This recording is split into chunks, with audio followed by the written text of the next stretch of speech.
The champagne flutes clinked with crystalline precision as I navigated the crowded deck of the Celestial Dream, my serving tray balanced with the kind of desperate steadiness that comes from knowing one wobble could cost me this gig. The super yacht's teak flooring gleamed beneath my sensible non-slip shoes, a stark contrast to the stilettos clicking past me, their wearers dripping in diamonds I could never afford to even window shop. Miami's humid night air clung to my uniform, making the black polyester stick to my skin as I smiled at another guest who plucked a glass from my tray without so much as acknowledging my existence. 4 hours into this shift, and I'd already memorized the hierarchy aboard this floating palace. The yacht's regular crew moved with practiced efficiency, their crisp whites marking them as permanent fixtures in this world of excess. We temps, hired just for tonight's exclusive event, wore all black like shadows meant to serve and disappear. I was grateful for the anonymity, for the ability to blend into the mahogany panels and observe without being observed. Every hour here meant another payment toward Lily's medical bills, another small victory against the crushing debt that had defined the last 2 years of our lives. The party sprawled across 3 decks of opulence that made my tiny apartment seem even more cramped in comparison. Up here on the main deck, Miami's glittering skyline provided a backdrop to conversations I couldn't quite hear over the jazz quartet playing near the stern. Below, I knew there was a formal dining area where the truly important guests would eventually retreat. And somewhere on the upper deck, in the exclusive VIP section cordoned off by velvet ropes and stone-faced security, the yacht's mysterious owner held court with his inner circle. I'd heard whispers about him throughout the evening. Dominic Castellano. The name carried weight even among the jaded crowd of Miami's elite. Some called him an importer with connections to every port from Hong Kong to Hamburg. Others lowered their voices when they mentioned his name, as if speaking too loudly might summon unwanted attention. The event coordinator had been explicit in her instructions to us temps. Serve the main deck guests only, never approach the VIP area, and absolutely never speak unless spoken to directly. My phone buzzed in my apron pocket. A text from Mrs. Chen, my neighbor who was watching Lily tonight. She's asking for you. Temp is 99. 2. Gave Tylenol. I typed back quickly with one hand while balancing the tray with the other. Kiss her goodnight for me. Home by midnight. The guilt settled in my chest like it always did when I worked these evening gigs, but Lily's next round of specialist appointments wouldn't pay for themselves. A sudden commotion near the yacht's stern made several guests turn their heads. Someone's champagne flute had shattered against the deck, and a server I recognized from the pre-shift briefing, Maria, crouched to collect the glittering shards with shaking hands. The woman who'd dropped it, dripping in emeralds that caught the deck lights, was already complaining loudly about the server's clumsiness, though I'd seen her gesticulate wildly with the glass moments before. I caught Maria's eye and gave her a quick, reassuring smile as I passed, remembering my own early disasters in this line of work. The jazz quartet transitioned into something slower, more intimate, and couples began pairing off near the railing where the ocean breeze provided relief from the humid night. I circulated with my tray, offering champagne and collecting empties, my mind half on my daughter's fever and half on maintaining the invisible efficiency this job required. The guests' conversations washed over me. A symphony of stock tips, vacation homes, and casual mentions of sums that would change my life, but barely registered in theirs. Then I heard it. A sound that cut through the jazz, the laughter, the clinking glasses. A baby's cry, high and distressed, coming from somewhere above us. My head snapped up instinctively. Mother's radar immediately activated. The cry came again, more insistent. The kind of wail that spoke of genuine distress rather than simple fussiness. I wasn't the only one who'd noticed. Several guests glanced upward toward the VIP deck with mild curiosity before returning to their conversations. But the crying continued, escalating into full-throated screams that made something clench in my chest. I set my tray on a nearby service table and moved toward the stairs leading to the upper deck before I'd consciously decided to do so. A uniformed crew member, young with nervous eyes, stood at the base of the stairs, blocking access. "I'm sorry, ma'am. The upper deck is restricted to invited guests only." "There's a baby crying up there," I said, though he could obviously hear it too. "I'm aware. Mr. Castellano's staff is handling it." The baby's screams intensified, and I heard what sounded like multiple adult voices, tense and urgent, but clearly not soothing the child. My hands clenched at my sides. This wasn't my business. I needed this job. I needed the money. Getting involved would almost certainly get me fired before the night was over. But the crying continued, and I thought of Lily at 2 months old, screaming with colic while I frantically tried everything to comfort her in our cramped apartment. I thought of every desperate night when nothing worked, when I felt like the world's worst mother, when I would have given anything for someone to just help. "They're not handling it very well," I said quietly. "I can hear that from here." The crew member's expression flickered with something that might have been agreement, but he shook his head. "My instructions are clear, ma'am. No one unauthorized goes up those stairs." I should have walked away, should have retrieved my tray and continued serving champagne to people who didn't see me, should have thought about Lily's medical bills and my own precarious financial situation. Instead, I watched a server I didn't recognize rush down the stairs, her face pale. She hurried toward what I assumed was the yacht's interior, and in that moment of distraction, I made a choice that would alter everything. I slipped past the crew member while his attention followed the departing server, taking the stairs 2 at a time before he could react. Behind me, I heard him call out, but I was already on the upper deck, following the sound of the inconsolable infant. The VIP area was smaller, more intimate than the main deck below. Leather seating areas, subtle lighting, and a level of privacy that explained why this section was so carefully guarded. And there, near the forward railing, a cluster of people stood in various states of helplessness around a high-end stroller. 2 men in dark suits that screamed security flanked the stroller, both looking entirely out of their depth. A woman in yacht crew uniform held the baby awkwardly, bouncing him with the mechanical rhythm of someone following instructions rather than instinct.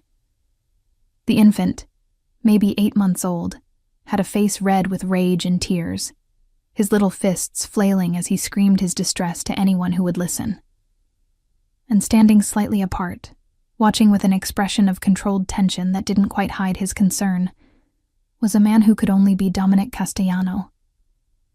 Even from a distance, he radiated a kind of presence that explained why people lowered their voices when they spoke his name. Tall and broad-shouldered in a perfectly tailored navy suit, he stood with the stillness of someone accustomed to command, his dark eyes fixed on the crying child with an intensity that seemed to deepen with each passing second. His black hair was cut short, styled with precision, and a shadow of stubble defined a jawline that looked like it had been carved from stone. He was younger than I'd expected, mid-30s perhaps, with the kind of face that cameras loved and mothers warned their daughters about. "Give him the bottle again," he said, his voice carrying a faint accent I couldn't quite place. Italian, perhaps, or Spanish.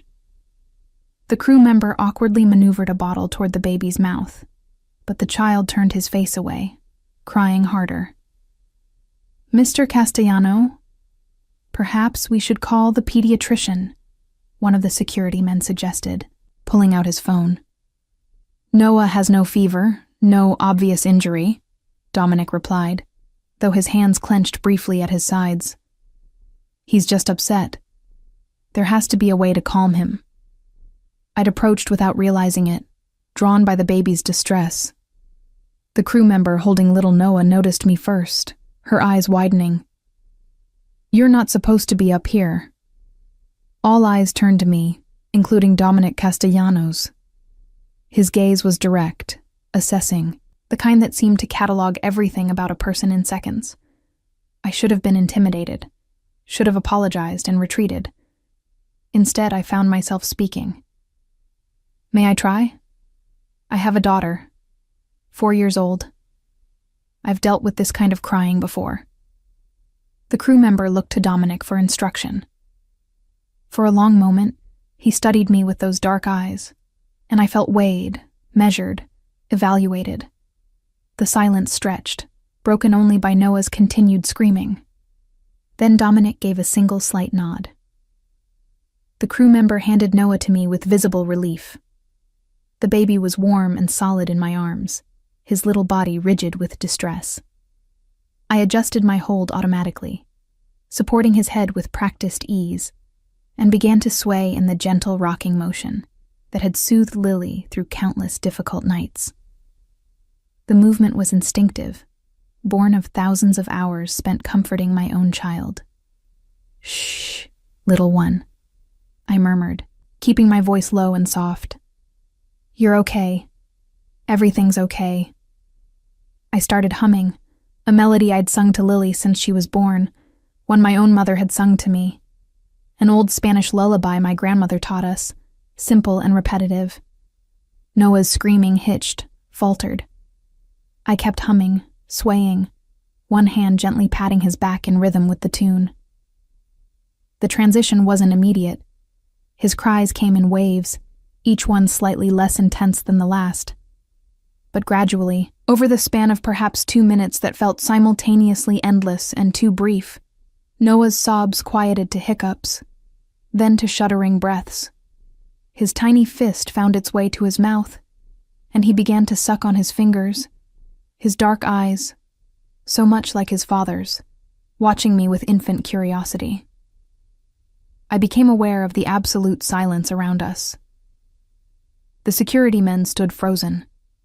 The crew member's mouth hung slightly open, and Dominic Castellano stared at me with an expression I couldn't begin to interpret, something between amazement and calculation.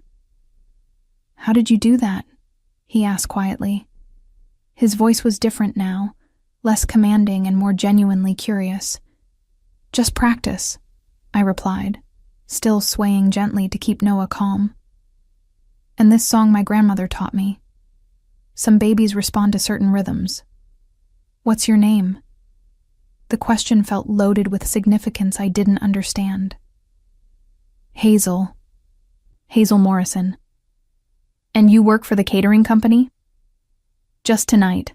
I'm temporary staff." Something shifted in his expression. "You have a child? You mentioned a daughter." I hesitated, unsure why this felt like dangerous territory.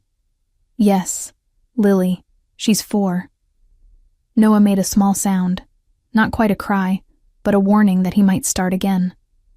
I resumed humming, and he settled back into my arms, his eyelids beginning to droop. The tension that had gripped his small body gradually released, and I felt him grow heavier as exhaustion claimed him. Around us, the sounds of the party below seemed distant, muted, as if we existed in a bubble separate from the rest of the yacht. "Mr. Castellano," one of the security men began, but Dominic raised a hand, silencing him without taking his eyes off me and Noah. "Are you married, Hazel Morrison? The father of your daughter, is he in the picture?" And the personal questions should have felt intrusive, inappropriate, but something in his tone suggested these weren't idle curiosity. "No to both. It's just Lily and me." He nodded slowly, as if confirming something he'd already suspected. "What do you do when you're not serving champagne on yachts?" "Whatever pays the bills," I answered honestly. "Retail, food service, office temp work, I'm flexible." "And your daughter? Who's watching her tonight?" "My neighbor, Mrs. Chen. She's wonderful with Lily." Noah's breathing had deepened into the rhythmic pattern of sleep. I stood very still, not wanting to disturb him, aware that I was holding what was presumably one of the most powerful men in Miami's most precious possession. The intimacy of the moment felt surreal. Here I was, a broke single mother in a cheap uniform, cradling the sleeping son of a man whose wealth and influence I couldn't begin to fathom. Dominic moved closer, and I caught the scent of expensive cologne, something with notes of cedar and spice that probably cost more than my monthly grocery budget. He looked down at his sleeping son with an expression that transformed his face, softening the hard edges into something almost tender.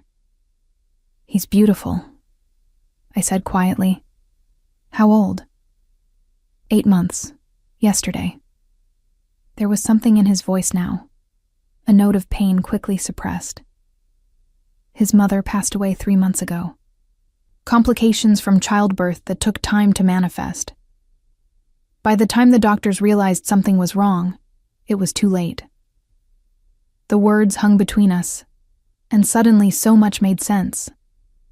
The desperate attempts to calm the baby, the security team's helplessness, the way Dominic watched his son with fierce protectiveness tinged with fear. This was a man who could command empires, but was powerless in the face of infant tears and motherless grief. "I'm so sorry," I said, meaning it. "That's unbearable." "We manage. Noah has a nanny, of course, full-time staff, but she had a family emergency this weekend, and my usual backup was unavailable.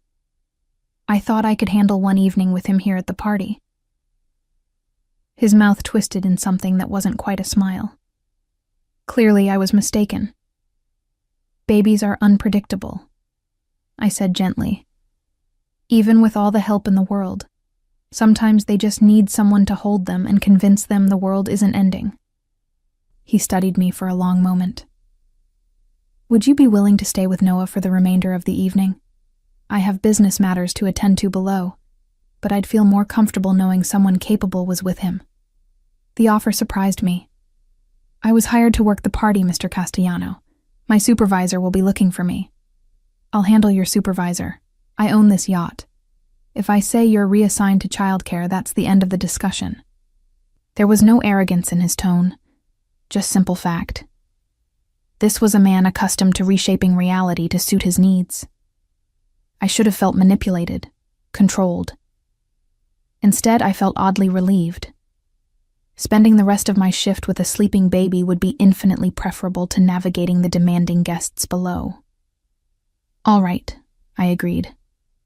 "But I should tell my neighbor I'll be a bit later than expected. Use my phone." He pulled a sleek device from his pocket and held it out. "And Hazel?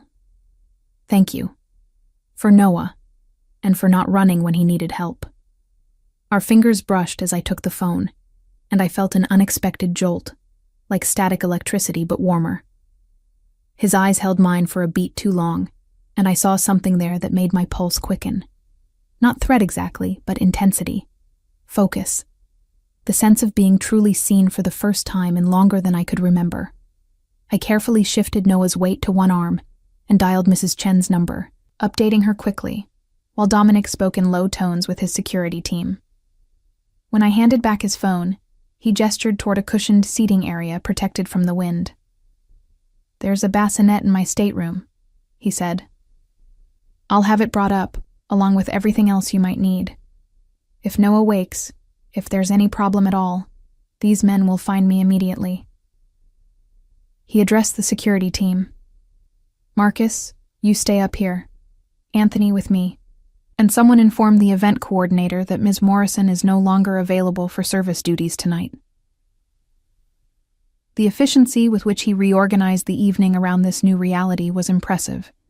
Within minutes, I was settled into a comfortable chair, with sleeping Noah still cradled against my chest, a bassinet positioned nearby, and supplies that would put most nurseries to shame arranged within arm's reach. Dominic disappeared back down to the party, and I was left alone with the baby, the vast Miami skyline, and the unsettling feeling that my life had just shifted in ways I didn't yet understand. Noah slept peacefully for nearly an hour before stirring. I'd transferred him to the bassinet, but at his first whimper, I lifted him back into my arms, resuming the gentle swaying and humming that had worked before. He settled quickly, his small warm weight familiar in the way all babies become when you spend enough time holding them. I thought of Lily, hoped her fever had broken, wondered what she would think of tonight when I told her tomorrow. The party sounds below had quieted somewhat. The jazz quartet had switched to something instrumental and mellow. Footsteps on the stairs announced Dominic's return. He emerged from below carrying 2 plates of food and what looked like sparkling water in a crystal glass. "I thought you might be hungry," he said, setting the plates on a nearby table. I didn't know your preferences, so I brought a selection. The food was clearly from the VIP menu, not the past appetizers I'd been serving earlier. Seared scallops, delicate risotto, fresh vegetables that probably cost more per serving than my usual dinners cost per week. Thank you, I said, genuinely touched by the consideration. You didn't have to do that. You're providing care for my son. The least I can do is ensure you're fed. He pulled up a chair near mine, close enough to see Noah but maintaining respectful distance. How has he been? Perfect. He stirred once but went right back down. I paused, then added, He really is beautiful. He has your eyes. Something vulnerable flickered across Dominic's face. He has his mother's smile, and her temperament, thank God, much gentler than mine. We fell into conversation then, easier than I would have expected. He asked about Lily, about my work, about my life with genuine interest that seemed divorced from any ulterior motive. I found myself talking more freely than I had with anyone in months, maybe because the darkness and Noah's peaceful sleep created an intimacy that felt separate from our real lives. Or maybe because tomorrow I would return to invisibility, and this strange interlude would become a story I'd tell Lily when she was older. Why did you come up here? Dominic asked eventually. You knew you weren't supposed to be in the VIP area. You must have known it could cost you the job. I looked down at Noah, now sleeping in the bassinet, his little chest rising and falling with perfect rhythm. I heard him crying, and no one was helping. Or they were trying, but it wasn't working. And I struggled to articulate something I didn't fully understand myself. I couldn't walk away. I know what it's like to feel helpless when your child is hurting and you can't fix it. I couldn't leave him like that. Dominic was quiet for a long moment.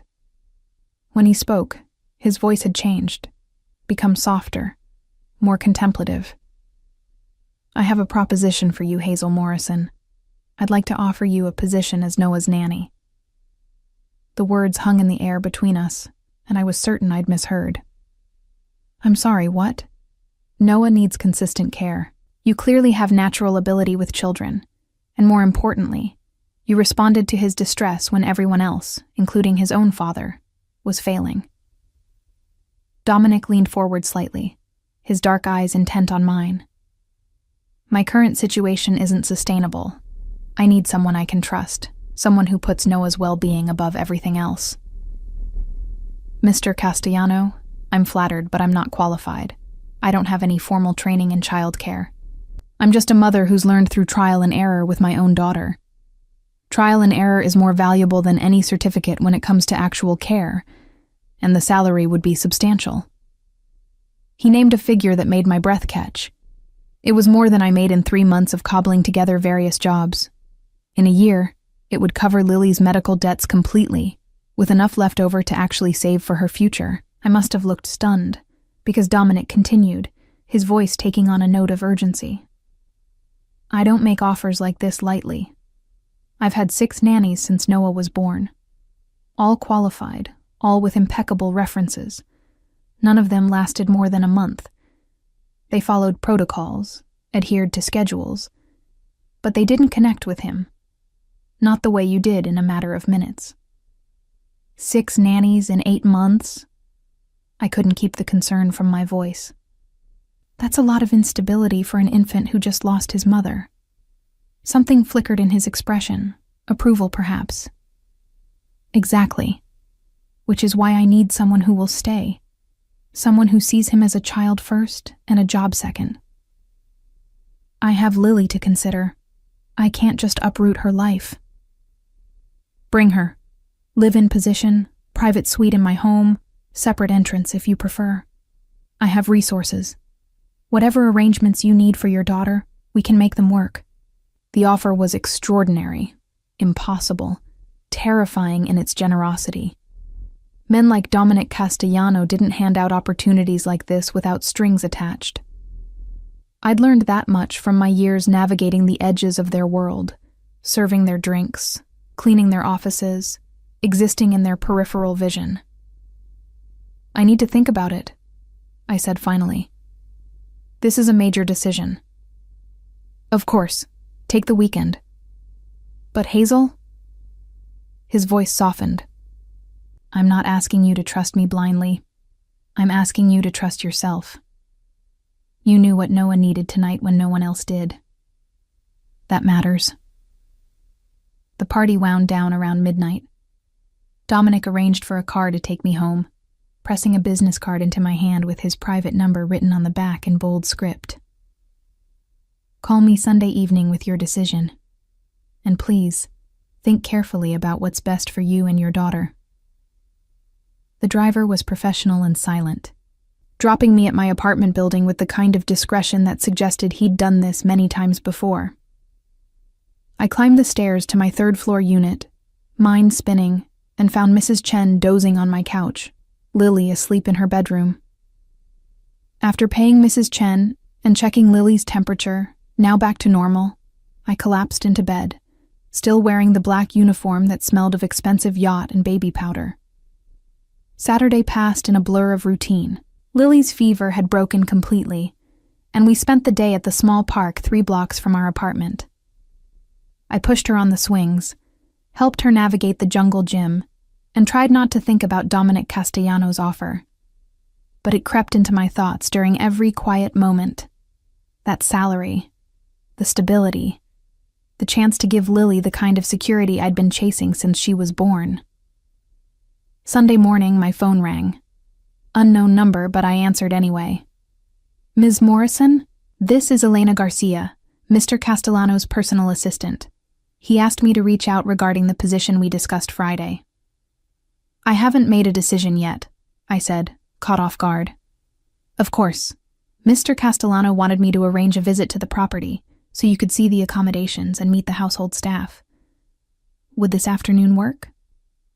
I can send a car. I should have said no. Should have taken more time to think. Instead, I heard myself agreeing to a 2:00 pickup. After hanging up, I looked at Lily, who was drawing at our small kitchen table. Baby, how would you feel about going to see a really big house today? Her eyes lit up. Like a castle? Maybe something like that. The car that arrived was a black Mercedes, sleek and expensive, but not ostentatious. The driver introduced himself as Anthony, the same security man I'd seen Friday night. He was polite with Lily, complimenting her princess dress and helping her with the seatbelt. We drove north along the coast, leaving the city behind for neighborhoods where the houses sat behind gates, and the ocean was a private amenity rather than public beach. Eventually, Anthony turned through wrought iron gates that opened automatically, following a palm-lined driveway to a Mediterranean-style villa that took my breath away. "Mommy, is this the castle?" Lily whispered, pressing her face to the window. "Something like that, sweetheart." Elena met us at the door, an elegant woman in her 50s with silver-streaked dark hair and a warm smile. "Welcome, Ms. Morrison, Lily. Mr. Castellano is with Noah in the nursery, but he asked me to show you the suite first." The villa was stunning without being cold. High ceilings, but furnished in warm woods and soft colors. Large windows overlooking manicured gardens and the ocean beyond. We followed Elena through hallways lined with tasteful art, past a formal living area and what looked like a professional office, to a wing that Elena explained was entirely private. "This would be yours," she said, opening double doors. The suite was larger than my entire apartment. A spacious living area with comfortable furniture, a full kitchen, 2 bedrooms each bigger than the single room Lily and I currently shared, and 2 bathrooms with fixtures that gleamed. The windows overlooked the gardens, and a private entrance led to a secluded courtyard. "The second bedroom could be Lily's," Elena continued. "Or we could set it up as a playroom and put her in one of the guest rooms down the hall if she'd prefer more space." Lily had already disappeared into what would be her bedroom, exclaiming over the window seat and built-in bookshelves. I stood in the living area, trying to process the magnitude of what was being offered. "Mr. Castellano wanted you to know that you'd have complete privacy," Elena said quietly. "This suite has its own entrance, its own kitchen. You could live here and rarely see anyone else if that's what you preferred. Though, of course, you'd be welcome in the main house any time." "This is too much," I murmured. Mr. Castellano is very invested in providing the best environment for Noah. That includes ensuring his caretaker is comfortable and content. We toured the rest of the relevant areas. The nursery was a dream, equipped with everything a baby could need and decorated in soothing blues and greens. Dominic was there when we arrived, Noah in his arms, both looking out the window at the ocean view. He turned when we entered, and I saw his expression soften when he saw Lily peeking from behind my legs. "You must be Lily," he said, crouching to her level despite still holding Noah. "I'm Dominic, and this is Noah." Lily studied them both with 4-year-old frankness. "The baby's very small." "He is. Would you like to see the playroom? Elena can show you while your mom and I talk." After Lily skipped off with Elena, chattering about the climbing structure she'd seen through the window, Dominic gestured for me to sit in one of the comfortable chairs near the window. He settled Noah in a nearby bassinet, the baby content and alert. "What do you think?" he asked simply. "It's overwhelming. The suite alone is more space than Lily's ever had." "That's not an answer to my question." I took a breath. "I think you're offering me something that could change my daughter's entire life. I think the salary you mentioned would clear our debts and give us security I've never been able to provide. And I think I don't understand why you're being so generous to someone you met one time. You helped my son when he needed it. You put yourself at risk for a child you'd never met. That tells me something about your character." He paused. "I've had investigators look into your background."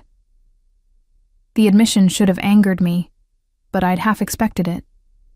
Men like Dominic Castellano didn't make offers like this without due diligence. And what did they find? Single mother, working multiple jobs to cover medical expenses for a daughter with a chronic autoimmune condition. No criminal record, not even a traffic ticket. References from every employer describing you as reliable, hardworking, honest.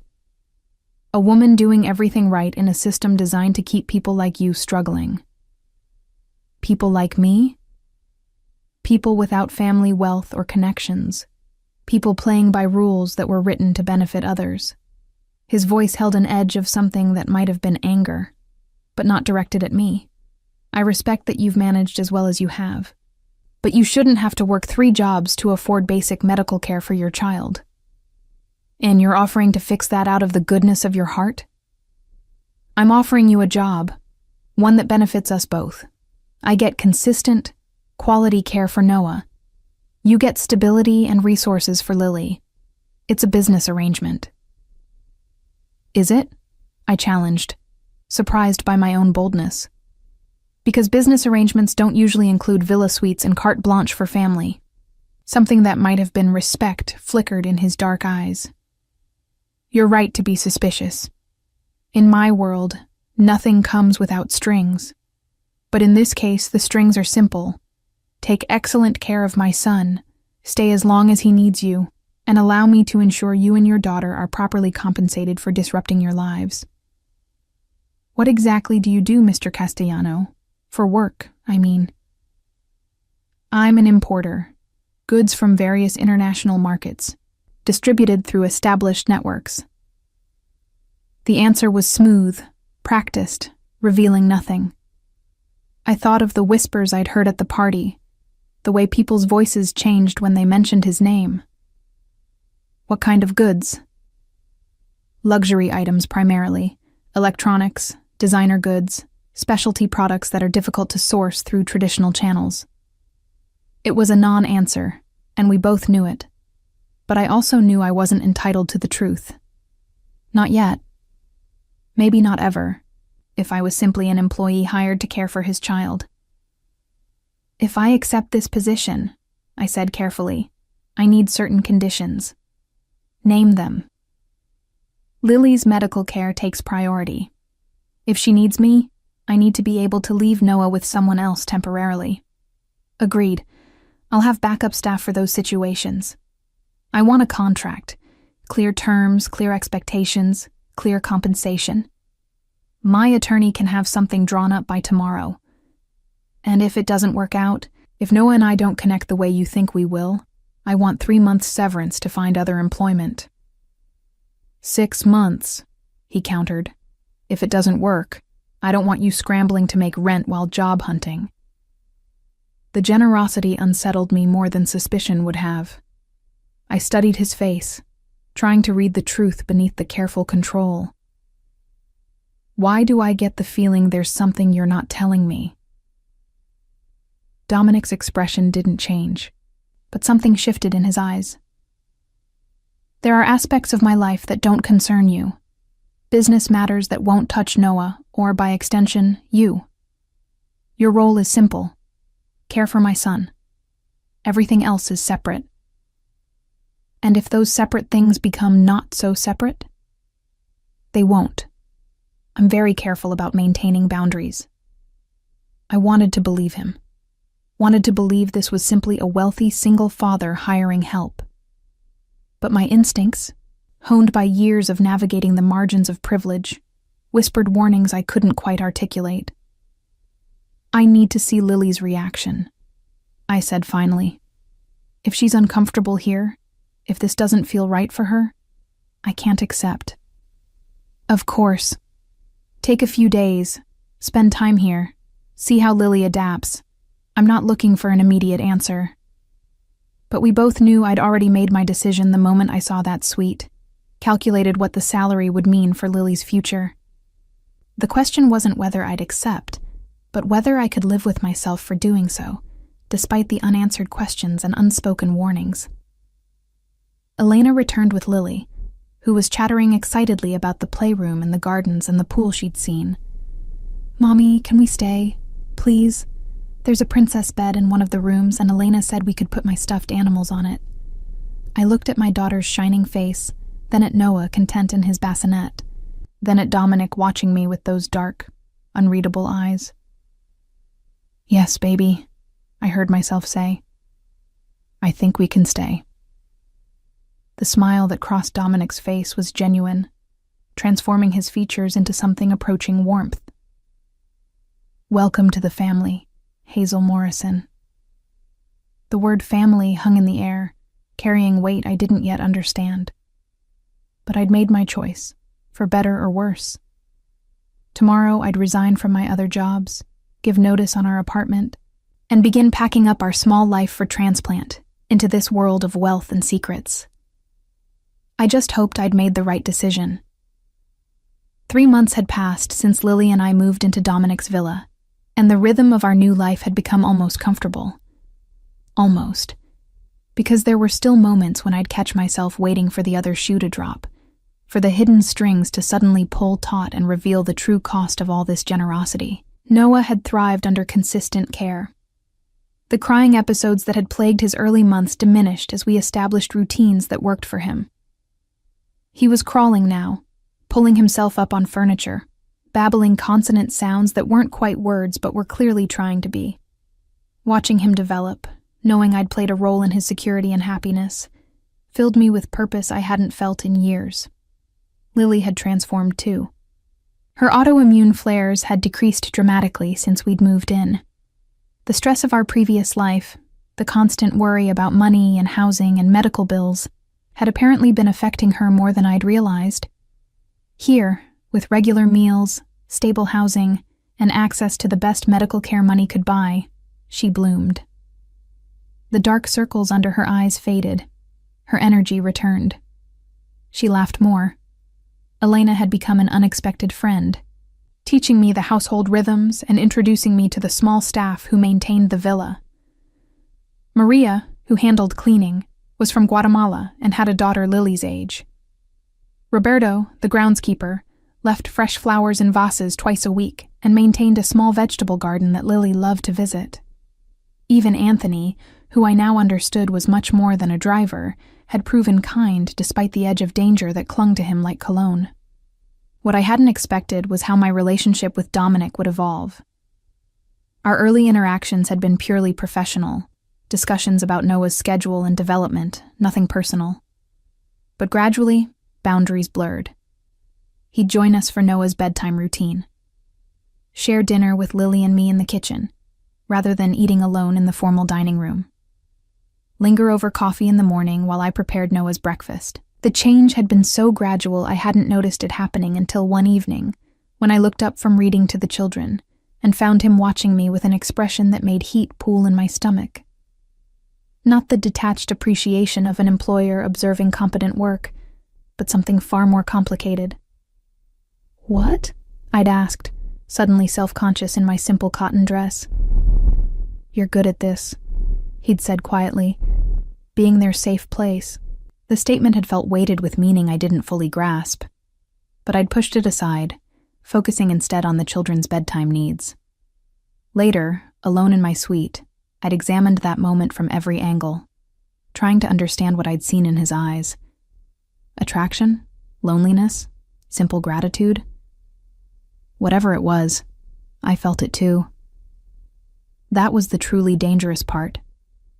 Dominic Castellano was objectively attractive, but I'd been around attractive men before without feeling this pull. It was the moments of vulnerability he let slip that undid me. The way his voice roughened when he talked about Noah's mother. The fierce protectiveness in his eyes when he held his son. The careful consideration he showed Lily, never overwhelming her but always showing interest in her drawings, her stories, her small triumphs. I was falling for my employer, and it was the stupidest thing I could possibly do. Tonight, Lily was having a sleepover at Maria's house with her daughter Sophia, a carefully arranged event that both girls had been excited about for weeks. Noah was already asleep, his monitor positioned on my nightstand. I'd planned to use the rare, quiet evening to catch up on reading, maybe take a long bath, enjoy the luxury of uninterrupted time. Instead, I found myself restless, wandering through the suite that still sometimes felt too large. Eventually, I gravitated toward the private courtyard, stepping out into the warm Miami evening. The sound of the ocean provided gentle white noise, and the gardens beyond were lit with subtle landscape lighting that turned the space into something magical. Couldn't sleep either. I turned to find Dominic in the courtyard, sitting on one of the stone benches with what looked like whiskey in a crystal glass. He'd changed from his usual business attire into dark jeans and a simple black t-shirt that emphasized the breadth of his shoulders. "Just enjoying the quiet," I said, suddenly aware that I was wearing only a thin nightgown and robe. I didn't realize this courtyard connected to the main house. It doesn't, usually, but I have a gate key. He gestured to the bench beside him. "Join me?" I should have made an excuse, retreated to my suite.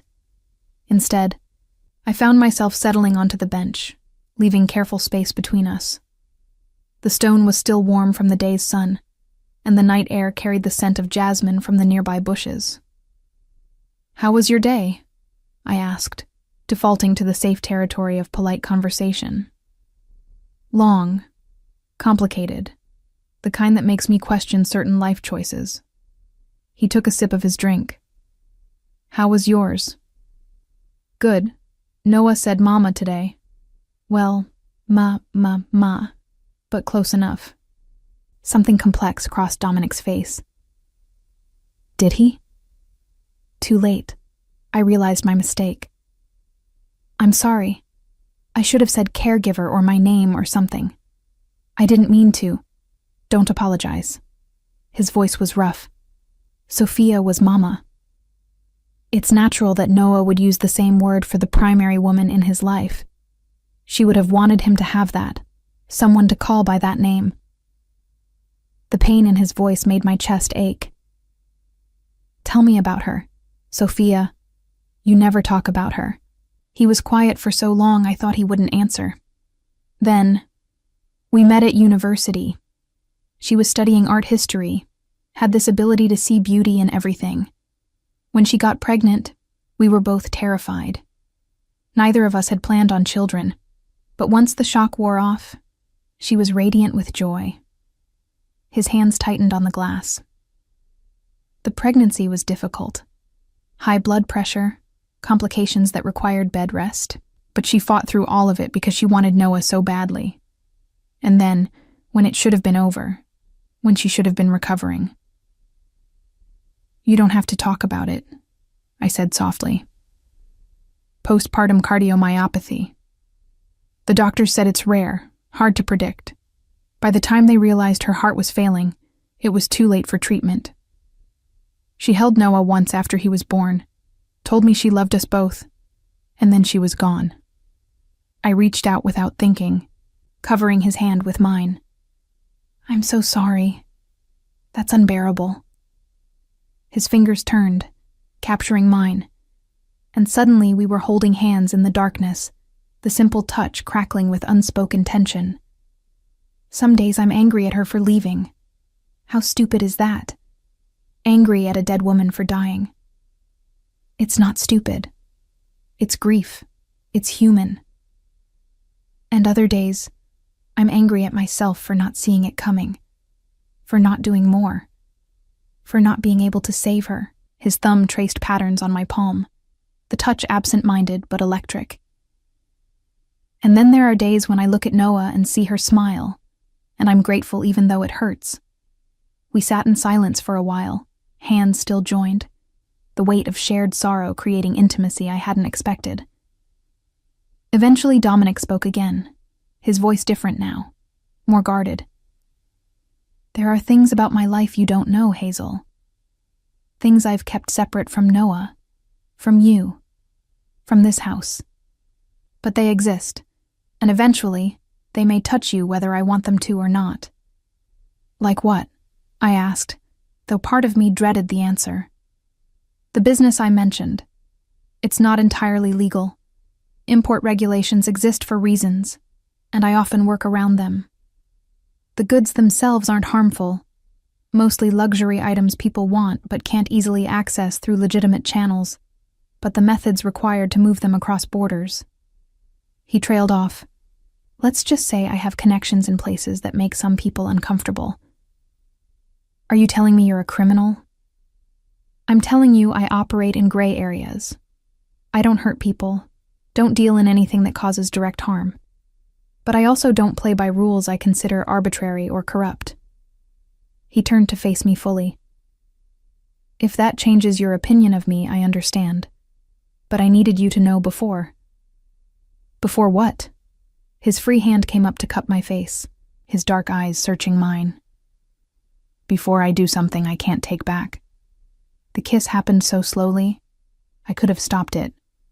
Should have stopped it. But I didn't want to." His lips were soft against mine, questioning rather than demanding. And when I didn't pull away, he deepened the contact with a low sound that vibrated through my chest. My hands found his shoulders, solid and warm under the thin cotton, and I kissed him back with a hunger that had been building for months. When we finally broke apart, both breathing hard, Dominic rested his forehead against mine. "This is a terrible idea." "The worst," I agreed, but I didn't move away. "You work for me. There's a power imbalance. If this goes wrong, it affects Noah, affects Lily." "I know." "We should stop. Right now. Pretend this didn't happen." "We should." Neither of us moved. His thumb traced my lower lip, and I shivered at the touch. "I haven't wanted anyone since Sophia died. Didn't think I could. And then you walked onto my yacht, broke protocol to help my crying son, and turned my entire world sideways." "I'm not her," I whispered. "No. You're entirely yourself. That's what scares me." This time when we kissed, there was no hesitation. His hands tangled in my hair, pulling me closer, and I went willingly, climbing into his lap in a way that would have scandalized me if I'd stopped to think about it. But thinking was beyond me, lost in the feel of him, solid and real, and wanting me with an intensity that matched my own need. His hands found the tie of my robe, and I felt the silk slide away.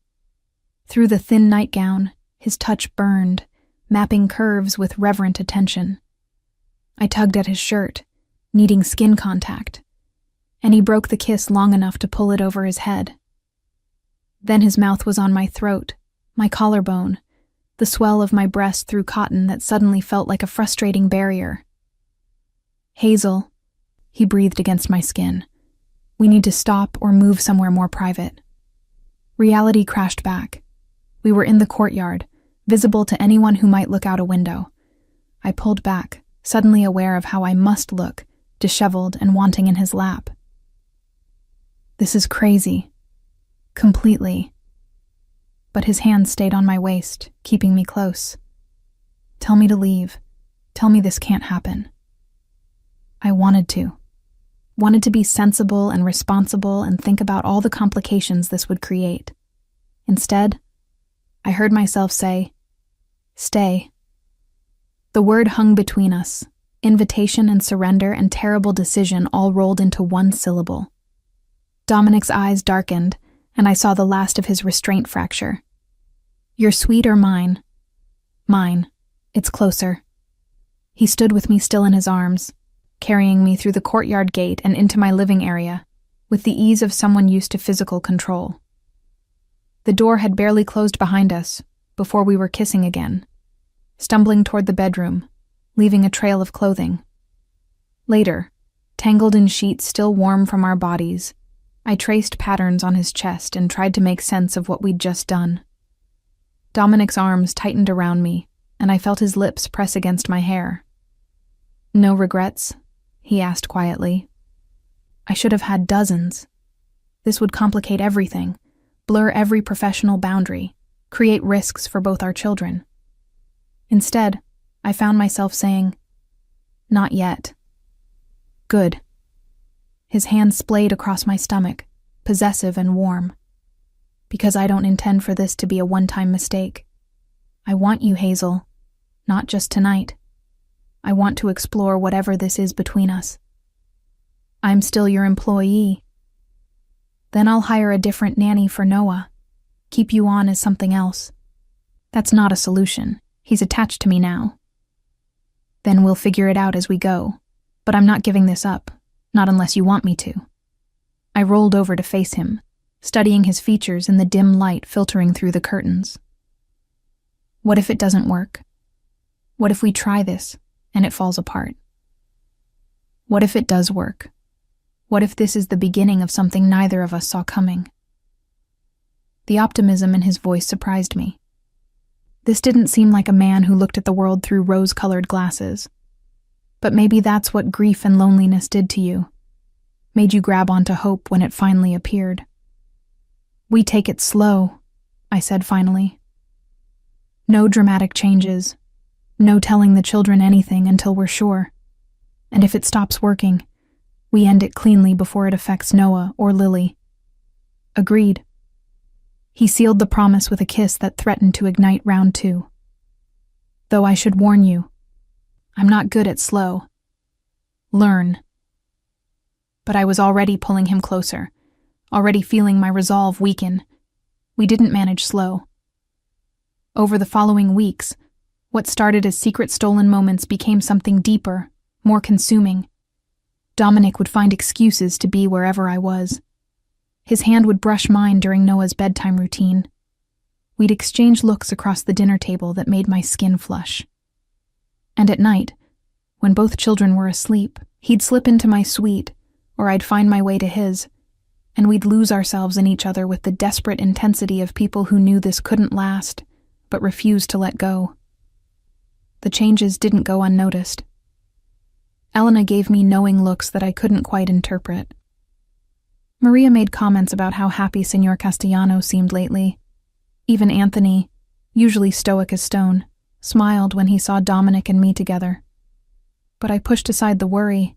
The voice that whispered this was all too good to be true.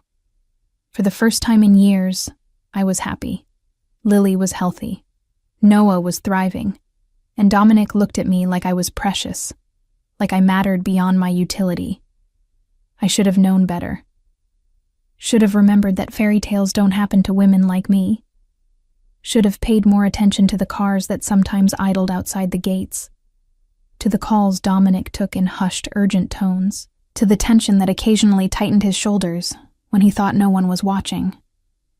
Should have remembered that in the world Dominic inhabited, happiness was temporary, and payment always came due. 6 months into our arrangement, I woke to find myself violently sick for the 3rd morning in a row. Dominic found me in the bathroom, holding my hair back while I retched into the toilet with humiliating intensity. "That's it," he said firmly once the wave passed. "I'm calling Dr. Martinez." "It's probably just a stomach bug," I protested weakly. Lily had one last week. But even as I said it, I knew. Some part of me had known for days, but had been in denial, unwilling to face the magnitude of what this meant. The nausea, the exhaustion, the tenderness in my breasts I'd attributed to my cycle. Dr. Martinez confirmed it that afternoon with a blood test that felt like a formality. "Congratulations, Ms. Morrison. You're approximately 8 weeks pregnant." The room tilted. 8 weeks, that meant. I counted backward frantically.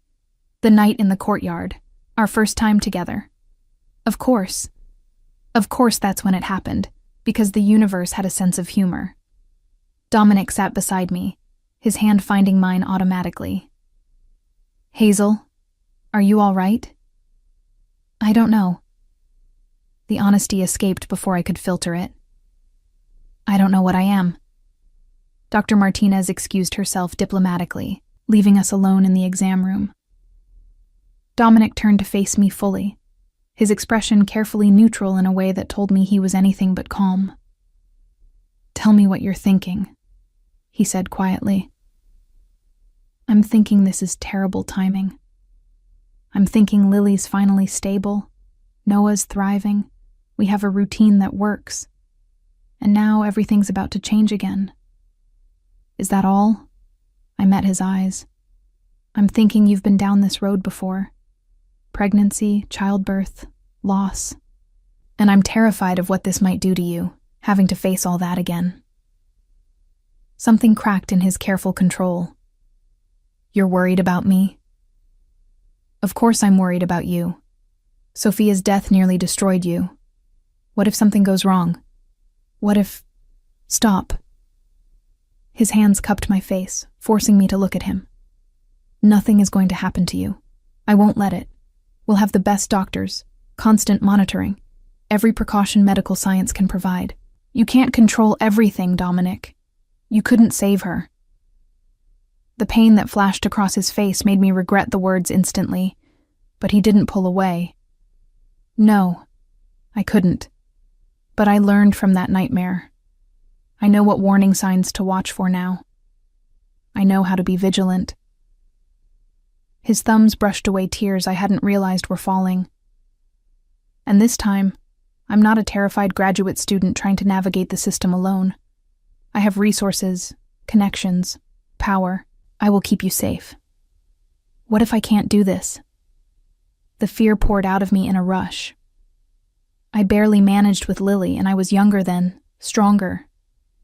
Now I'm almost 30 with a 4-year-old and a job, and you're not alone this time. His voice was fierce, certain. You have me. You have help. You have everything you need. And Hazel? He waited until I met his eyes. I love you. The words hung in the air between us. The first time either of us had said them aloud despite months of showing it in countless small ways. You don't have to say that just because... I'm not saying it because of the pregnancy. I've been in love with you since you sang that lullaby to Noah on the yacht. Maybe before. Maybe the moment you decided helping a crying baby was more important than keeping your job. His smile was tender, vulnerable. This baby is a gift, not a burden. One I didn't know I wanted until this moment. I'm terrified, I whispered. So am I. But we'll be terrified together. We told Lily that evening, explaining in simple terms she could understand that she was going to be a big sister. Her reaction was immediate and enthusiastic, already planning all the things she'd teach the baby. Noah, oblivious at 9 months old, babbled happily through dinner, occasionally reaching for me with a new word. Mama. The word still caught at my heart every time he said it. I wasn't his mother, would never replace Sophia, but I'd become the primary maternal figure in his young life. And now I'd be mother to his sibling, tying our families together in ways I was still processing. Over the following weeks, Dominic transformed into a force of protective vigilance. Prenatal appointments were scheduled with the city's top obstetrician, a woman who'd handled high-risk pregnancies and understood the trauma behind Dominic's intensity. A nutritionist appeared to plan meals optimized for pregnancy. My supplement routine became more complex than Lily's medication schedule. This is excessive, I protested after the third specialist appointment in a week. This is necessary, Dominic countered. I'm not taking chances with your health or the baby's. But underneath the medical precautions, something else was happening. Dominic's business dealings, usually kept carefully separate from home, began bleeding into our life with increasing frequency. Cars I didn't recognize appeared in the driveway at odd hours. Anthony and the other security personnel multiplied, their presence no longer subtle. And Dominic grew tense in ways that had nothing to do with my pregnancy. What's going on? I asked one night after a particularly tense phone conversation I'd overheard fragments of. Business complications. Nothing you need to worry about. Dominic, we're having a baby together. I think I'm entitled to worry. He sighed, running a hand through his hair. There's a territory dispute. Another organization trying to move in on routes I've controlled for years. It's being handled. Handled how? Through negotiation. I'm not looking for violence, Hazel. That's never been my way. But the tension didn't ease. If anything, it intensified. More guards appeared. Plans for a family vacation were suddenly made, taking us to a private estate in the mountains where Dominic's security could be more thoroughly controlled. I was 4 months pregnant when everything fell apart. It started with Lily's school. I'd enrolled her in a prestigious private academy near the villa, one where Dominic's name and generous donation had smoothed the application process. She loved it, had made friends, was thriving academically. So when the headmaster called me in for an urgent meeting, I assumed it was something minor, a behavioral issue, or fundraising request. Instead, I found myself sitting across from the headmaster's desk, while she explained with careful professionalism that Lily's safety could no longer be guaranteed at their institution. I don't understand, I said, my hand instinctively moving to my small bump. Has someone threatened her? Not directly, but we've had inquiries about your family, specifically about Lily's routine and schedule. When our security investigated, they discovered the individuals asking questions had connections to organized crime. The room spun. What? Ms. Morrison, I want to be clear that we have no evidence of direct threat to Lily, but given the nature of the inquiries and the school's responsibility to all our students. She trailed off, the implication clear. I made it to the parking lot before I started shaking, calling Dominic with hands that barely held the phone steady. Someone's been asking about Lily. At her school, the headmaster basically expelled her for being a security risk. Where are you? His voice was controlled, deadly calm. School parking lot. Dominic, what's happening? Anthony is 2 minutes away. Get in the car when he arrives. Don't go anywhere else. Don't talk to anyone. I'm handling this. Handling what? Who would target Lily? We'll discuss it when you're home. Please, Hazel. Trust me and get in the car. Anthony arrived as promised, his usually warm demeanor replaced with professional efficiency. The drive home felt endless, my mind spinning with horrible possibilities. Lily was safe at the villa with Maria, had been all morning. But what if she hadn't been? What if something had happened while I was oblivious, focused on prenatal vitamins and nursery planning? Dominic met us in the driveway, pulling me into his arms before I'd fully exited the car. "Are you okay? The baby?" "We're fine physically, but Dominic, someone was asking about Lily. Strangers with crime connections. What aren't you telling me?" He guided me inside, not to my suite, but to his private office, a room I'd rarely entered. Once the door was closed, he began to pace, the controlled stillness he usually projected fracturing under stress. "The territory dispute I mentioned has escalated.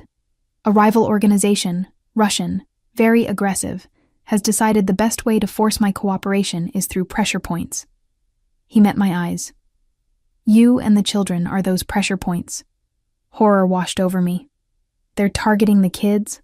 "Not directly, not yet, but they're sending a message. They know about you, about Lily, about Noah. They know I care about you all, which makes you leverage. Then we go to the police. That's what normal people do when they're threatened." Dominic's laugh was bitter.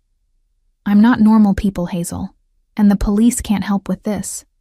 Some are on my payroll, yes, but just as many are on theirs. This is something I have to handle through different channels." "What channels? What does that mean?"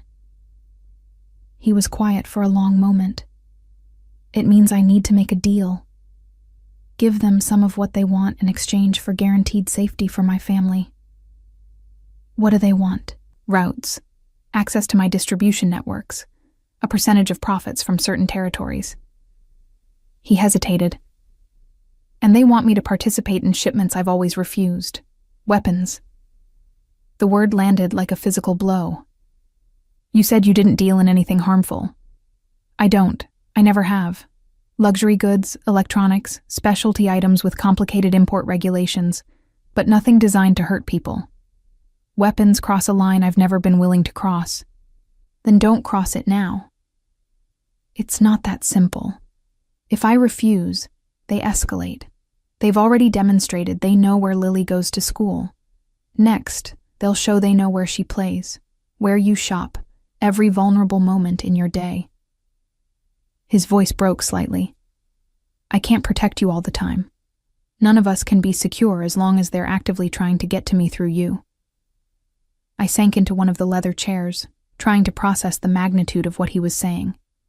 My pregnancy, my daughter, our carefully constructed life, all of it suddenly felt like a house of cards in a strong wind.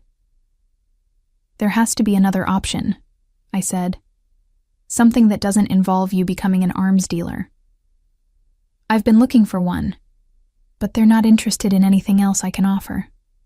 They want the roots, the networks, and they want me complicit in their operations, so I can't expose them without exposing myself.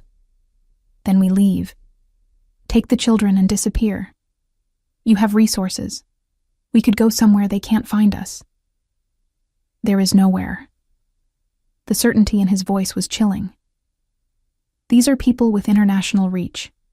Running would only delay the inevitable and guarantee we'd be looking over our shoulders forever." "So what?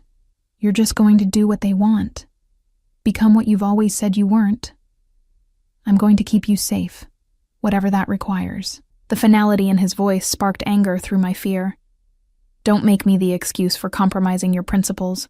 Don't put that on me or the children. You think I want this?" He turned on me, and I saw the anguish beneath his control. "You think I don't know exactly what it means to cross this line? But I've lived through loss, Hazel. I've held my dying wife's hand while our son slept unaware. I've felt powerless in the face of forces I couldn't control, and I swore I would never feel that way again. Never let anyone I love be taken from me if there was anything I could do to prevent it. Even if it means selling your soul? Even then."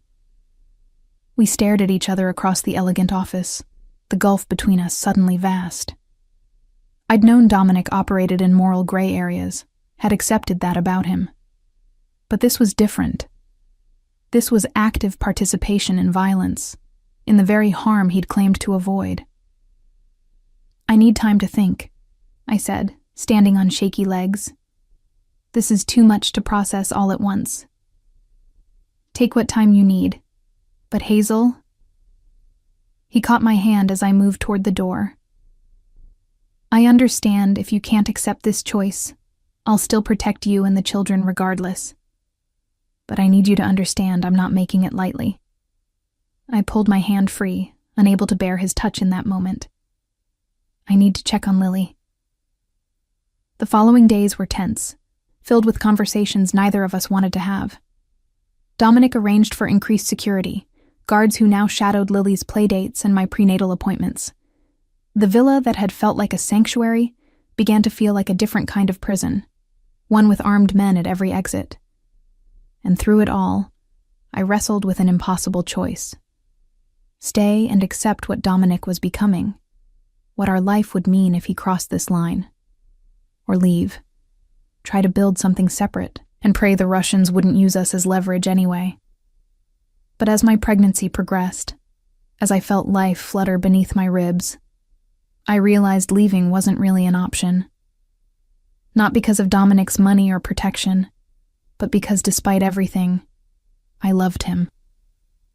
Loved the man who read bedtime stories to Noah and Lily with equal tenderness. Loved the father who'd wept at our first ultrasound, seeing his second child moving on that grainy screen. Loved the complicated man who was trying to navigate impossible choices with no good answers. 3 weeks after that horrible meeting, I found Dominic in his office, staring at documents I couldn't read from the doorway. "I've decided," I said quietly. He looked up, and I saw the fear naked on his face, the terror that I was about to say I was leaving. "I don't like this. I hate what they're forcing you to become. But I understand why you're doing it." I moved closer, settling into the chair across from his desk. "So if you're going to make this deal, we're going to make sure it's the last deal. No more escalation, no more compromises. One agreement that guarantees our safety permanently. Hazel." "I'm not finished. You're also going to start looking for ways out of this life. Because I won't raise our children in this world forever. I can't. If you love me, if you love them, you'll find a way to go legitimate eventually." Hope flickered in his eyes. "You're staying?" "I'm choosing us, all of us together. But on the condition that this is temporary, that you're actively working towards something different." He came around the desk, pulling me to my feet and into his arms with desperate intensity. "I promise. I'll find a way out. It may take time, but I'll do it. Make the deal." I whispered against his chest.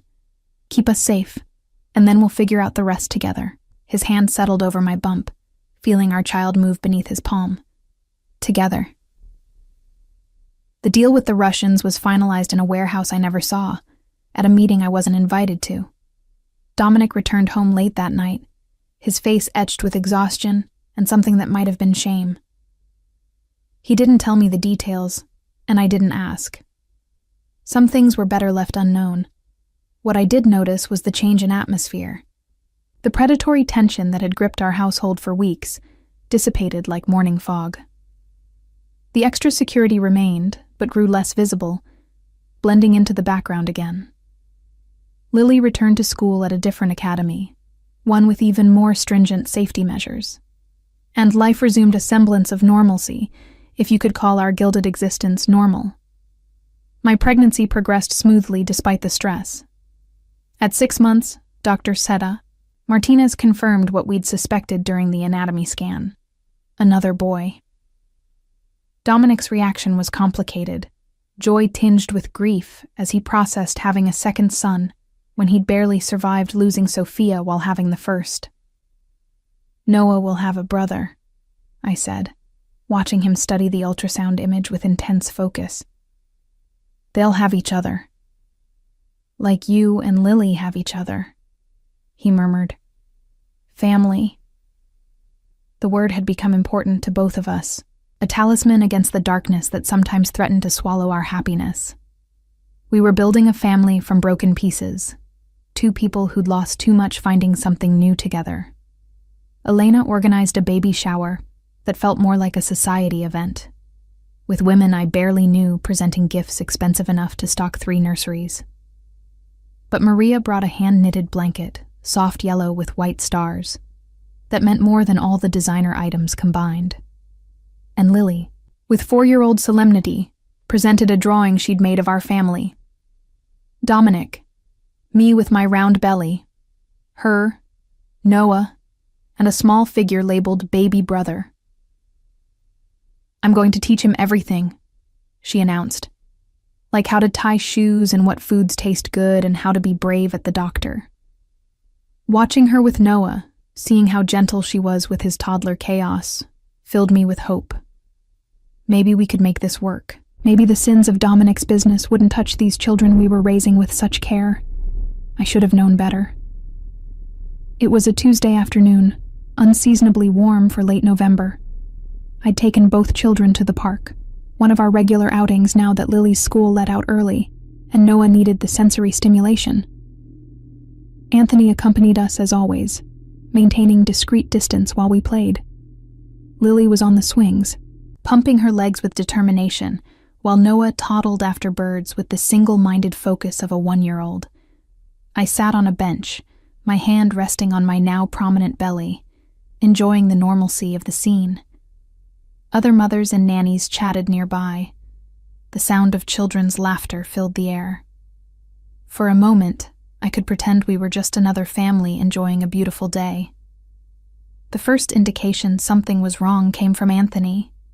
His casual posture shifted, became alert. He moved closer to where I sat, his hand inside his jacket in a gesture I'd learned meant he was reaching for his weapon. "Mrs. Castellano," he said quietly. We'd dropped the pretense of him using my maiden name months ago. "Please gather the children. We need to leave."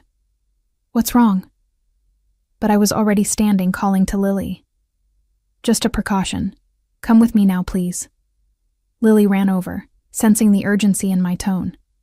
I scooped up Noah, who protested at having his bird chase interrupted, and followed Anthony toward the parking lot. The Mercedes was there, engine already running. Dominic's doing, I realized, having drivers ready for quick exits. We were 10 feet from the car when the black van screeched to a halt in front of us. Doors slid open, revealing 3 men who moved with practiced efficiency. Anthony had his weapon out instantly, pushing me and the children behind him. "Get in the car," he shouted, opening fire. I ran. Lily's hand clutched in mine, Noah screaming in my arms. Behind us, the sound of gunfire was deafening. Other park visitors scattered, screaming. I made it to the Mercedes, threw open the door, shoved Lily inside. A hand grabbed my shoulder, yanking me backward. Noah flew from my arms, and I heard Lily scream. I fought with desperate strength, kicking, clawing, but there were too many hands, too many attackers. Someone hit me, hard, and the world tilted. When my vision cleared, I was on the ground. The Mercedes was gone, speeding away with Lily inside, and the black van's doors were closing with Noah visible through the window, his small face red with tears, reaching for me. "No!" I tried to stand, to run after them, but pain lanced through my abdomen, sharp and terrifying. "Noah!" The van peeled away. Through the ringing in my ears, I heard Anthony speaking urgently into his phone. Then he was beside me, his hand coming away bloody when he touched my head. "Don't move. Ambulance is coming." "They took Noah," I gasped. Lily's safe. Driver got her away." "But Noah." His expression was grim. "They got Noah." The ambulance arrived within minutes. Paramedics swarmed around me, checking vitals, asking questions I couldn't focus enough to answer. All I could think about was Noah's face, his small hands reaching for me through the van window. They took my son. At the hospital, doctors confirmed what I already knew. I'd suffered a head laceration and would have a spectacular bruise, but the baby seemed unaffected by the trauma. They wanted to keep me overnight for observation, monitor for any signs of early labor or placental abruption. Dominic appeared within an hour, his face a mask of controlled fury. Lily clung to him, crying, and I saw scratches on his neck where she'd buried her face. Hazel, he crossed to me, one hand cupping my face, while the other remained wrapped around Lily. Are you hurt? The baby? We're okay, but Noah. I know. Something terrible burned in his eyes. I know. They called. Ransom demand. Then pay it. Whatever they want, pay it. It's not money they want. His voice was hollow. They want me to give up the roots I agreed to share. They want me out of the agreement entirely, and they're using Noah to force it. Horror washed through me. The Russians? But you made a deal. A rival faction. One that wasn't part of the original agreement. He looked away. This is my fault. I should have anticipated they'd try something like this. We can't negotiate with them, Anthony said from the doorway. I hadn't noticed him follow Dominic in. If we give in to this, every enemy will know they can get to us through the children. Then what do we do? I demanded. Let them keep Noah? Of course not. Dominic's hand found mine, squeezed hard. I'm going to get him back, but not through negotiation. The meaning was clear. He intended to take Noah by force, to escalate this into open warfare. More violence, more blood, more chances for Noah to be caught in the crossfire. There has to be another way, I said. There isn't. Not anymore. I looked at Lily, traumatized and clinging to the man she'd come to see as a father figure. At my belly, where our son grew unaware of the chaos his existence had helped create. At Dominic, prepared to burn the world down to recover Noah. And in that moment, I made a choice. What if we went to the police? Real police, not ones on anyone's payroll. FBI maybe. Tell them everything. That's suicide, Anthony said flatly. We'd all go to prison. Better prison than dead. I sat up despite the doctor's earlier instructions to rest. Better alive in prison than Noah dead in a shootout. Dominic, think about this. Really think. Is your freedom worth his life? The question hung in the air. Dominic's face twisted with emotions I couldn't parse, cycling through anger, fear, grief, calculation. Finally, he spoke. If I cooperate with the FBI, if I give them what they need to dismantle these organizations, it could work. But I'd have to give them everything. All my operations, all my connections, everything I've built. Do it. You don't understand. The people I'd be betraying, they don't forgive. We'd never be safe again. We're not safe now. Look at us. I gestured to my hospital bed, to Lily's tear-stained face. They took Noah. They could have killed you, killed me, killed any of us. And they might still. Is this the life you want for our children? Constant fear, constant danger, never knowing if today's the day someone uses them as leverage? He closed his eyes, and I saw the weight of impossible choices bearing down on him. When he opened them again, something had changed. The cold calculation I sometimes saw had been replaced with terrible clarity. Anthony, get me Agent Rodriguez's number, the FBI contact who's been trying to flip me for years. He turned to me. You're right. I can't keep doing this. Not anymore. Not with so much at stake. They'll want everything, Anthony warned. Full cooperation. You'll have to wear a wire, gather evidence, testify. And even then, prison time is likely. I don't care. Get me my son back. That's all that matters now. The following hours blurred together. FBI agents arrived, took statements, began coordinating with local police. Dominic negotiated terms of his cooperation with surprising efficiency, leveraging his knowledge for guarantees of protection and reduced sentencing. Through it all, specialized teams worked to locate Noah, using resources both legal and otherwise. They found him 18 hours after the abduction, hidden in a warehouse on the outskirts of Miami. The FBI raided simultaneously with arrests of the Russian faction's leadership, timing coordinated through Dominic's information. Noah was scared, hungry, but physically unharmed. When they brought him to the hospital, he launched himself at me with such force I nearly fell despite lying down. "Mama," he sobbed, using the word with full awareness for the first time. "Mama, Mama." I held him while Lily pressed against my other side, both children crying while I tried to comfort them through my own tears. Dominic stood at the foot of the bed, watching his son safe again, and I saw the moment the full weight of his choice crashed over him. He'd saved Noah, but in doing so, he'd destroyed everything else he'd built. The empire, the power, the carefully constructed life. All of it would come crashing down in exchange for his children's safety. It was, I realized, the first purely selfless choice I'd seen him make, and it was the moment I fell in love with him completely, not despite his flaws, but because he'd finally chosen to confront them. "What happens now?" I asked quietly. "Now I keep my end of the deal, help them dismantle everything, and then..." He met my eyes. "Then I probably go to prison for a while, but you and the children will be protected, provided for. The plea agreement guarantees it." "How long?" 3 years, maybe. If I cooperate fully, possibly less with good behavior. 3 years of raising our children without him. 3 years of Noah growing from toddler to little boy without his father present. 3 years of our new baby not knowing Dominic except through visits. But 3 years was better than forever. Better than a funeral or witness protection or a lifetime looking over our shoulders. "We'll wait for you," I said. "All of us. However long it takes." His smile was heartbroken and grateful. "You don't have to. I wouldn't blame you for moving on." "I'm not going anywhere. We're family now. For better or worse."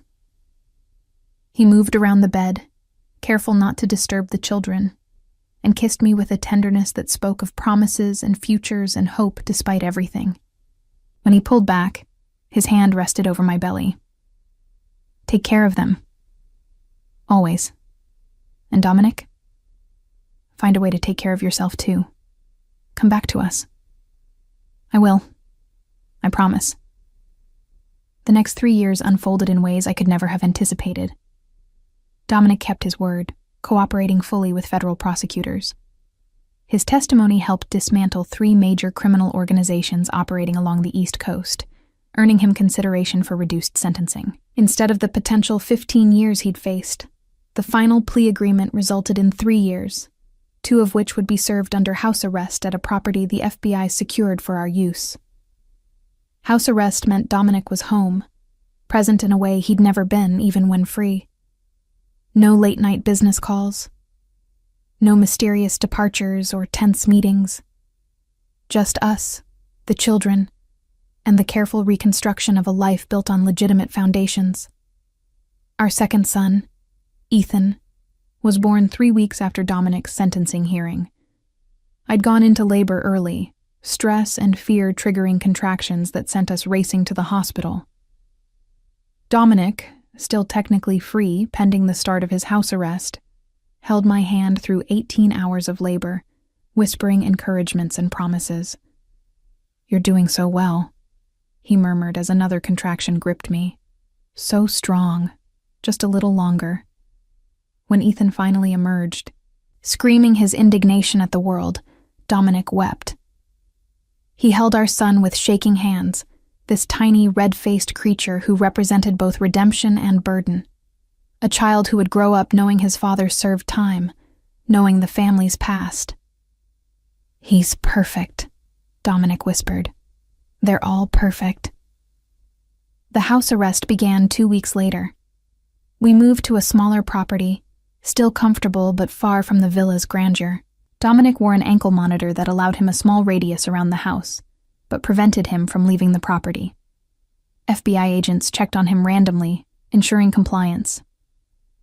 "This is strange," he admitted one evening as we sat in the backyard, watching Lily and Noah play while Ethan slept in my arms. "Being home all the time, having nowhere else to be. Do you hate it?" He considered the question. Sometimes, the lack of freedom chafes, but then I look at them. His gaze moved to where Noah was trying to teach Lily some game he'd invented. And I remember why I chose this. They're worth every minute of confinement. The days developed a rhythm. Dominic helped with the children's routines, attended Noah's milestones and Lily's achievements, was present for Ethan's first smile, first roll, first giggle. He cooked meals with an enthusiasm I'd never seen from him before. Discovering a talent for Italian cuisine inherited from his grandmother, I had time to learn, he explained when I complimented his lasagna. No meetings to run to, no empire to maintain, just hours to fill productively. He also used the time to plan our future. With his illegal assets seized, we lived on funds from legitimate investments he'd maintained separately, enough to be comfortable, but nothing like our previous wealth. Dominic began working on a business plan for a security consulting firm, leveraging his knowledge of vulnerabilities and protection without the criminal element. Companies pay well for people who understand how criminals think, he explained, showing me his projections. I can use what I know to help them protect themselves legally, keep us financially stable while doing something that might actually help people. The FBI approved the plan as part of his rehabilitation. By the end of his first year under house arrest, he had 3 corporate clients and was building a legitimate business from our home office. I helped when I could, managing schedules and correspondence while caring for 3 children who somehow managed to be both exhausting and wonderful. Lily thrived in her new school, a smaller academy with strong academics and a focus on arts. She discovered a talent for painting, creating vibrant scenes that teachers praised for their emotional depth. Noah, nearly 3 now, was all energy and curiosity, asking endless questions about everything he encountered. And Ethan, growing from infant to toddler, showed early signs of his father's intensity, focusing on objects and people with laser attention. The hardest part was watching the outside world move on while we remained in limbo. Friends from our previous life disappeared, unwilling to associate with a known criminal. The mothers from Lily's old school avoided me at pickup, as if our past might somehow contaminate their carefully curated existences. Even Elena, who'd stayed in touch initially, eventually stopped calling, her texts becoming more sporadic, until they stopped entirely. "It's just us now," I said one evening after another unreturned message. "Everyone else has moved on." Dominic pulled me close. "We're enough. We have to be." But the isolation weighed on both of us. I'd gone from the villa's social circle to complete solitude except for the children. Dominic, accustomed to power and influence, now spent his days confined to a few thousand square feet of property. The strain showed in small ways: his shorter temper, my occasional tears, the tension that crept into our interactions when we were both exhausted. "I'm sorry," he said after one particularly difficult argument about something trivial. "This isn't the life I promised you. You promised to choose us over everything else. You did that. The rest is just details. Details that matter. You deserve better than being isolated, raising 3 children with a convicted felon. I deserve a partner who puts our family first. Everything else I can handle." 2 years into his sentence, Dominic's lawyer submitted a request for early release based on his cooperation and good behavior. The hearing was scheduled for a Friday in March, with final decision expected within weeks. "What if they say no?" I asked the night before. "Then I serve the remaining year and we move forward. But Hazel?" He turned to face me in bed, his expression serious.